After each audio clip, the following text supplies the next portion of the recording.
Julian, what's your response to that, bearing in mind that this was Israel's 9/11?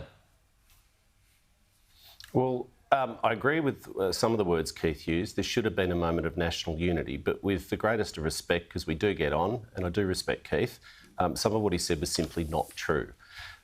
October the 7th, the anniversary, was a sombre moment and represents the largest loss of Jewish life since World War II, and the anniversary was a difficult time for many Australians.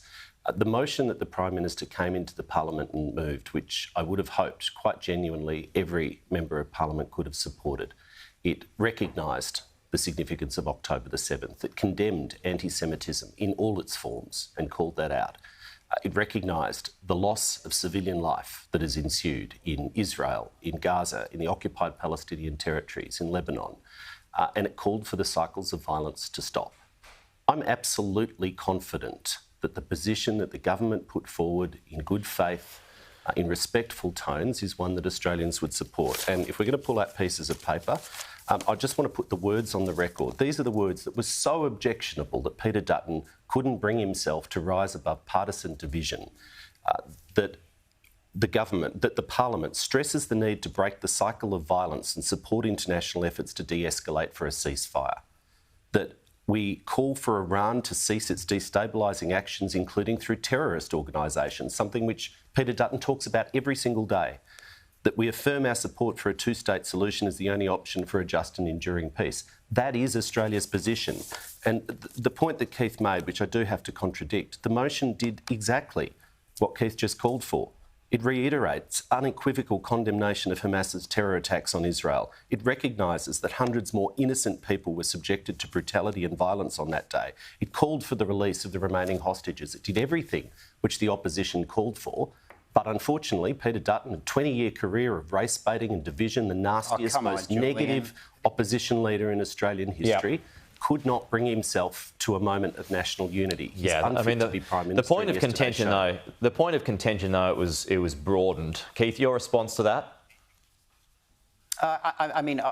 I think that was beneath Julian to pull out that card, to tear down the character of Peter Dutton. And I hope we'll get to the Peter character Dutton of the tears Prime down Minister. his own character well, I think we'll talk day. about the Prime Minister's character very shortly, including how he conducted himself in the Parliament yesterday, how he has conducted himself on several occasions in the Parliament. It's not just a spur of the moment where he loses his cool. This is the Labor business model. They don't want to engage in ideas. They don't want to engage in values. They seek to tear down the leader of the Liberal Party, whoever it is. Whoever it is, you go back through the last few decades, whoever the leader of the Liberal Party is, they paint them as this cartoon villain, and that's what we just heard then. This was a moment where we should have acknowledged the great tragedy that happened 1 year ago. And that's exactly what we did. That's exactly what the motion does. I just read on the words. Anniversary of September 11th. You can't deny the words that were in the motion. He didn't mention war crimes. He didn't mention civilian casualties. That doesn't mean we don't acknowledge those, but we do those on another day. Yeah. On the day, the 1 year anniversary, that's the day you acknowledge the tragedy that happened that day. I'm absolutely confident that Australians want the cycles of violence to stop. Julian, Jewish leaders have asked for both major parties to preference each other above the Greens. Will Labor do it? Well, as you know, and I think this was addressed in the Parliament yesterday, it's been addressed, comes up periodically. Political parties call on each other around preferences. Political parties decide preferences, not you, not me, not Keith. That's how it works. But the hypocrisy, I'll just make the simple point. The hypocrisy of Peter Dutton and the Queensland LNP supporting that call or making that call, asking that question, when the only reason there are Greens in the Queensland State Parliament is because the Liberal Party preferenced them, is a little bit beyond the pale. But sounds like you're not going to do it. Sort out preferences, as you know. Sounds like you don't want to do that. I just said to you, political party. What's your preference? You can draw whatever conclusion you like.